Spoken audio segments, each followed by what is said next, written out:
नमस्कार दोस्तों, स्वागत है आपका आरजी स्टडी में। यह वीडियो एनबीए भर्ती 2020 का जीएस सेक्शन का आपका 10वीं नंबर का वीडियो है। इससे पहले 9 वीडियो अपलोड हो चुकी है। जो लोग नहीं देखे हैं जाके उससे देख लीजिए, ठीक है। चलिए इस वीडियो को शुरू किए जाते हैं और जो लोग नए हैं सब्सक्राइब करके बेल आइकन को प्रेस कर दीजिए अगला वीडियो पाने के लिए।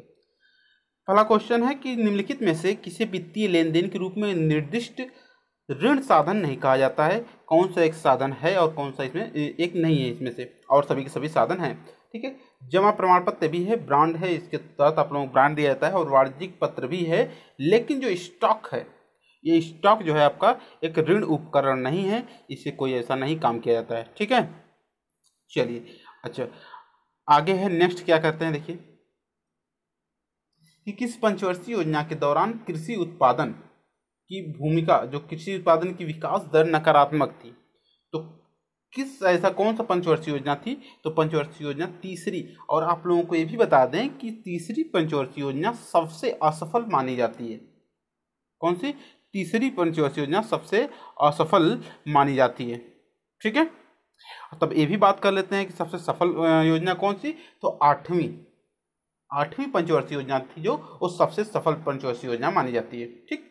चलिए आगे चलते हैं कि निम्नलिखित में से किस युद्ध के पश्चात बाबर ने गाजी की उपाधि धारण की थी। इंपॉर्टेंट क्वेश्चन है कि किस युद्ध के दौरान, किस युद्ध के पश्चात बाबर ने गाजी की उपाधि धारण की थी। तो ये बताना है। तो हमें खानवा का युद्ध जो है, खानवा का युद्ध जो है, खानवा का युद्ध, इसी के उपरांत यह गाजी की उपाधि धारण की थी बाबर ने। कब लड़ा गया था खानवा का युद्ध? आपका हो जाएगा 1527 ईस्वी में। कब? 1527 ईस्वी में खानवा का युद्ध लड़ा गया था। और किसी बीच में था। तो बाबर ने किसको हराया था? गाजी, विश्वास का युद्ध भी इसे कहते हैं, ठीक है।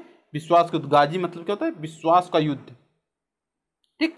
और किसके किसके ये आपका कब हुआ था? 1527 में हुआ था, ठीक है। राणा सांगा और बाबर के बीच में, राणा सांगा और बाबर के बीच में। और कौन जीता था? तो बाबर जीता था। जीत के बाद ही गाजी की उपाधि धारण की थी।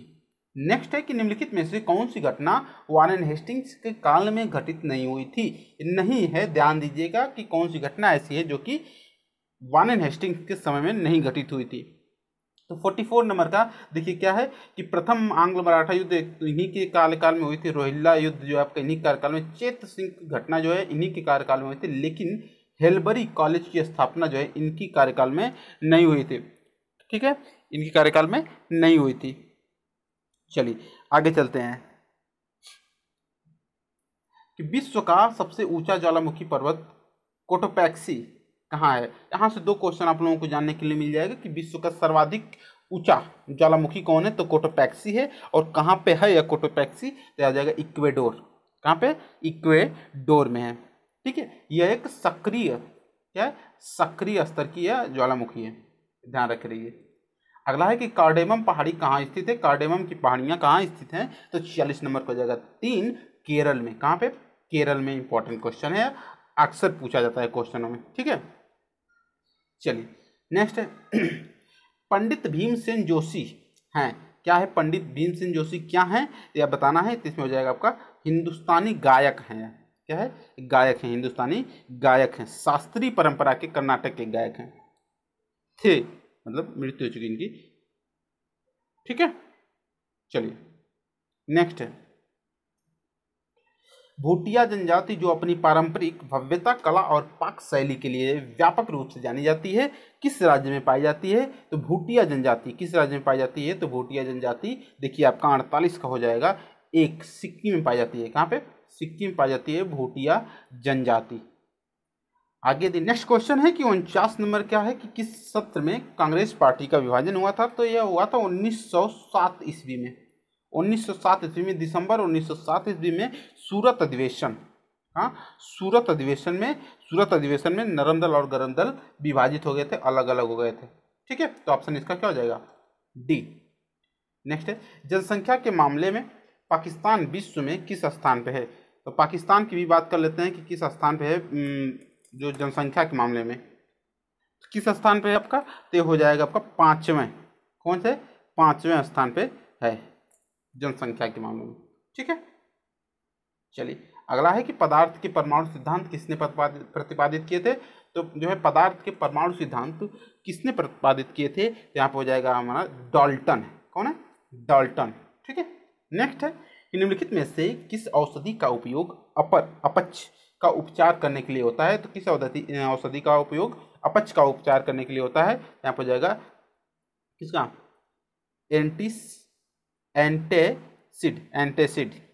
एंटासिड इसे कहते हैं, एंटासिड। ठीक है। ये जो एंटासिड ऐसा होता है कि जो पेट के जो आपके अम्लीय जो होता है ना, अम्लीय को उदासीन कर देता है, अम्लीय पदार्थ को उदासीन कर देता है, अम्लीय नेचर को। लोकसभा में वोटिंग के दौरान पहले चरण में कौन मत नहीं डाल सकता? जो पहले चरण की बात है इसमें कौन मत नहीं डाल सकता है ये आपको बताना। तो यहाँ पे अध्यक्ष जो है लास्ट में एकदम जो फाइनल होता है उसमें डालता है, कि बराबर मत होने की कगार पर रहता है तब उसमें डालता है अध्यक्ष। ठीक। भारतीय संसद के सदनों का 17वां किसके द्वारा किया जाता है? तो भारतीय संसद के जो है 17वां किसके द्वारा किया जाता है सदनों का? तो 54 नंबर का आंसर हो जाएगा भारत के राष्ट्रपति द्वारा। किसके द्वारा? भारत के राष्ट्रपति द्वारा। अगला क्वेश्चन है 55 नंबर की, ट्रिप्सिन निम्नलिखित में से किसमें उपस्थित होता है? ट्रिप्सिन निम्नलिखित में से किसमें उपस्थित होता है? तो अग्नाशयिक रस में। किसमें? अग्नाशयिक रस में। नेक्स्ट है, लीवेनहॉक ने सबसे पहले स्वतंत्र जीवित कोशिकाओं की खोज डैश में की थी? लीवेनहॉक ने सबसे पहले स्वतंत्र जीवित कोशिकाओं का डैश कहाँ पे की थी, किसमें की थी आपका? यहाँ पर जाएगा 56 नंबर का आंसर हो जाएगा तालाब के जल में। कहाँ पे? तालाब के जल में। नेक्स्ट है, सालार जंग संग्रहालय कहाँ स्थित है? तो सालार जंग संग्रहालय कहाँ स्थित है? 57 नंबर को हो जाएगा हैदराबाद में स्थित है। ठीक है, इंपॉर्टेंट है क्वेश्चन। नासा द्वारा खोजे गए 8वें ग्रह जो केपलर 90 की परिक्रमा कर रहा है का नाम क्या है? इसका नाम पूछा जा रहा है, क्या है? यहाँ पर जाएगा केपलर 90I। क्या? Kepler 90I। ठीक। नेक्स्ट है, जीएसटी शासन के अंतर्गत रचना योजना में करदाताओं को डैश रिटर्न भरना होगा। कितना रिटर्न भरना होगा करदाताओं को? कैसा रिटर्न भरना होगा? यहाँ पर जाएगा त्रैमासिक, 3 माह पर यह भरना होगा। ठीक है। चलिए, रचना योजना के द्वारा 2011 की जनगणना के रिपोर्ट के अनुसार निम्नलिखित में से किस राज्य की जनसंख्या घनत्व सर्वाधिक है? तो किस राज्य की जनसंख्या घनत्व सर्वाधिक है? हो जाएगा बिहार, 1102। ठीक है, 1102 किलो व्यक्ति प्रति किलोमीटर में रहते हैं।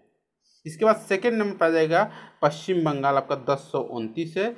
आपका हो जाएगा जो केरल है इसका कितना है? 859 है। और जो लास्ट में बचा आपका उत्तर प्रदेश 828 है। ठीक, ये है। तो क्या हो जाएगा आंसर? डी, बिहार। नेक्स्ट है, ध्वनि तरंग का आवर्तकाल 0.01 सेकेंड है। इसकी आवृत्ति हर्ट्ज में ज्ञात करें। इसकी आवृत्ति क्या होता है? हर्ट्ज में क्या हो जाएगा आपका? देखिए तो क्या होता है, F बराबर हो जाएगा 1/T। यही फार्मूला होता है ना, F बराबर 1/T।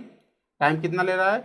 0.001%, 1 सेकेंड। इसका मतलब 1/100, 100/1 हो जाएगा, 100/1 हो जाएगा। तो 100 हर्ट्ज, 100 हर्ट्ज।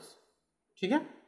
चलिए, जी सार्वत्रिक गुरुत्वीय स्थिरांक जो है का एसआई मात्रक क्या होता है? एसआई मात्रक बहुत इंपॉर्टेंट, कई बार पूछा जाता है। न्यूटन मीटर स्क्वायर प्रति किलोग्राम स्क्वायर होता है, या तो इसे कहते हैं न्यूटन मीटर स्क्वायर किलोग्राम -2, ये भी कर सकते हैं हम। ठीक है। चलिए, ये रहा इंपॉर्टेंट क्वेश्चन है, याद कर लीजिए, बहुत ही अच्छा। अगला क्वेश्चन है कि भूकंप की शक्ति के परिणाम को डैश पैमाने पर व्यक्त किया जा सकता है? किस पैमाने पर व्यक्त किया जाता है? बहुत ही इंपॉर्टेंट भी क्वेश्चन है, कई बार क्वेश्चन पूछ चुका है एग्जाम में और पूछता रहता है लगभग हर एग्जाम में। यहाँ पर जाएगा रेक्टर पैमाना। भारतीय विरासत के लघु चित्रों का विकास इनमें से कहाँ नहीं हुआ है? इनमें से कहाँ नहीं हुआ है ये बताना है। तो 64 नंबर का हो जाएगा 3। किशनगढ़ में नहीं हुआ, बाकी मेवाड़ में, जूनागढ़ में, बूंदी में हुआ है। ठीक है। अगला है कि वॉशिंग मशीन तथा माइक्रोवेव ओवन एक डैश से चलते हैं जो उनके अंदर लगा होता है। क्या लगा होता है उनके अंदर? 65 नंबर का आंसर हो जाएगा इलेक्ट्रॉनिक साधन से चलते हैं। किससे चलते हैं? इलेक्ट्रॉनिक साधन से चलते होते जो उनके अंदर लगे होते हैं, वॉशिंग मशीन और माइक्रोवेव ओवन। ठीक, आगे चलते हैं। राजवाड़ी के खंडहर किस भारतीय राज्य में स्थित है? तो राजवाड़ी के अखंड खंडहर किस भारतीय राज्य में स्थित है ये बताना है हमें। तो 66 नंबर का हो जाएगा डी, आपका नागालैंड में स्थित है। नेक्स्ट है कि डैश वह दर है जिस पर वाणिज्यिक बैंक निधियों की कमी के मामले में भारतीय रिजर्व बैंक आरबीआई से उधार लेते हैं, ये बताना है। काफ़ी इंपॉर्टेंट क्वेश्चन है, काफ़ी इंपॉर्टेंट क्वेश्चन है। या क्या हो जाएगा आपका रेपो दर, जिसे कहते हैं हम लोग रेपो रेट। ठीक है, चलिए, रेपो रेट से वह दर है जिस पर किसी देश का केंद्रीय जो सबसे मतलब बड़ा बैंक है, जैसे हमारे यहाँ का आरबीआई है, रिजर्व बैंक ऑफ इंडिया, भारतीय रिजर्व बैंक ऑफ इंडिया, किसी भी तरह की धनराशि की कमी होने पर वाणिज्यिक बैंकों को धनराशि देता है। रेपो दर का उपयोग मौद्रिक अधिकारियों द्वारा जो मुद्रास्फीति की नियंत्रण करने के लिए भी अधिक से अधिक किया जाता है। ठीक है, यहाँ पर जाएगा ऑप्शन नंबर 3। नेक्स्ट है, अच्छा इसका रेपो रेट प्रेजेंट टाइम में कितना रेपो रेट दर है ये आप लोग हमें बताइए, कमेंट करिए। ठीक है, आगे है कि निम्नलिखित में से कौन से देश में दुनिया का सबसे बड़ा कृषि भूमि क्षेत्र है?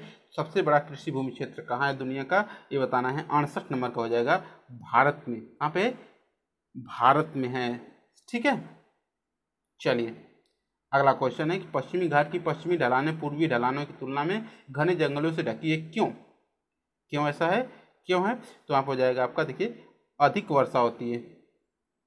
ये देखिए, जैसे भारत यदि मैं स्थिति बनाऊं तो ये स्थिति, तो ये वाला जो हिस्सा है ना, ये सबसे क्या है कि नीचे यहाँ पे बारिश सबसे ज़्यादा होती है और यह विषुवत रेखा से काफ़ी करीब भी है। इसकी वजह से यहाँ पे और तुलना की अपेक्षा यहाँ पे वर्षा ज़्यादा होती है, क्योंकि पहली वर्षा जब ऐसे जाती है विक्षोभ जाते हैं तो यहाँ पे ये पश्चिमी भाग में सबसे ज़्यादा वर्षा भी होती है। ठीक है, नेक्स्ट है कि भारत में एकल नागरिकता की अवधारणा को निम्नलिखित में से किसी राष्ट्र के संविधान के आधार पर अपनाया गया है? किस राष्ट्र के संविधान के अपनाया गया है संविधान के आधार पर? तो यूके के, यूनाइटेड किंगडम। ठीक है, नेक्स्ट है, एथेनॉल का उत्पादन किस प्रक्रिया द्वारा किया जाता है? तो एथेनॉल का उत्पादन किस प्रक्रिया द्वारा किया जाता है ये हमें बता देना है कि आंसर क्या इसका हो जाएगा। आपका हो जाएगा किण्वन विधि द्वारा। किसके द्वारा? किण्वन विधि द्वारा किया जाता है। नेक्स्ट है, सामुदायिक बाजार को निम्नलिखित में से किस संगठन द्वारा विनियमित किया जाता है? सामुदायिक बाजार को किस संगठन द्वारा विनियमित किया जाता है, संचालन किया जाता है आपका? तो जाएगा 72 नंबर का हो जाएगा सेबी द्वारा, भारतीय प्रतिभूति और विनिमय बोर्ड। ठीक है, नेक्स्ट है, डैश के कारण खसरा की बीमारी होती है। किसके कारण खसरा की बीमारी होती है? तो आपका हो जाएगा वायरस के कारण खसरा की बीमारी होती है। ठीक, नेक्स्ट है कि भारत के किस राज्य में भगोरिया हाट उत्सव मनाया जाता है? तो भगोरिया हाट उत्सव मनाया जाता है। 74 का हो जाएगा आंसर हम लोगों का, 4 मध्य प्रदेश। 75 नंबर क्या है कि जब भारतीय संविधान को अपनाया गया तब इसमें कितनी अनुसूचियां थी ये बताना है। ये तो बहुत ही इंपॉर्टेंट है और अच्छा क्वेश्चन है आपका, है 8 और इस समय कितना है फिलहाल में 12।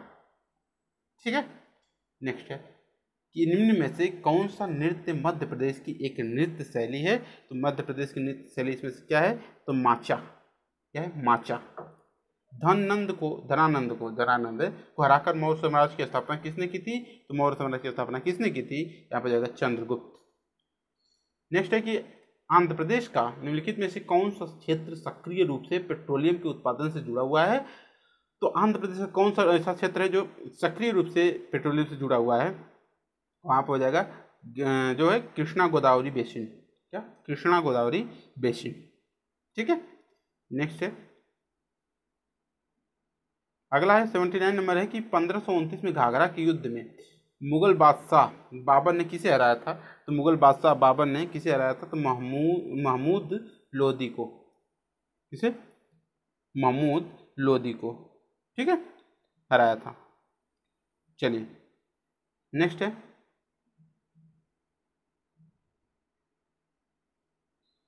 अभी मत कंफ्यूज हो जाइए कि महमूद लोदी कौन आ गया। ये अफगानों का लीडर था उस समय का। अच्छा क्वेश्चन है, इसे याद कर लीजिए। ठीक है, अफगानों का लीडर था। नेक्स्ट है कि यूरोप के उच्चतम पर्वत शिखरों में से एक माउंट एल्ब्रस कहाँ स्थित है? माउंट एल्ब्रस जो है आपका यूरोप के उच्चतम पर्वत श्रेणी में आता है, पर्वत शिखरों में से एक है। कहाँ स्थित है यार? यूक्रेन में है। सॉरी, यूक्रेन नहीं, आपका हो जाएगा रूस में है। ठीक है,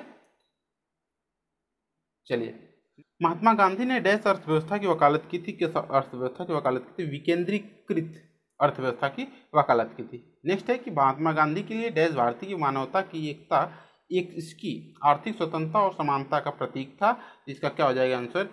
डैश। इसके अंदर क्या भरना है आपका? यहाँ हो जाएगा खादी। खादी भारतीय मानवता की एकता और इसकी आर्थिक स्वतंत्रता और समानता का प्रतीक था। नेक्स्ट है, इनमें से कौन सा भारत में बैंकिंग क्षेत्र में महत्वपूर्ण सुधारों में से एक नहीं है? कौन सा है इसमें? देखिए, घटी हुई CRR और SLR को CLR और SLR ये आपका नहीं है, ऐसी बात नहीं है कोई। महत्वपूर्ण, बहुत महत्वपूर्ण है।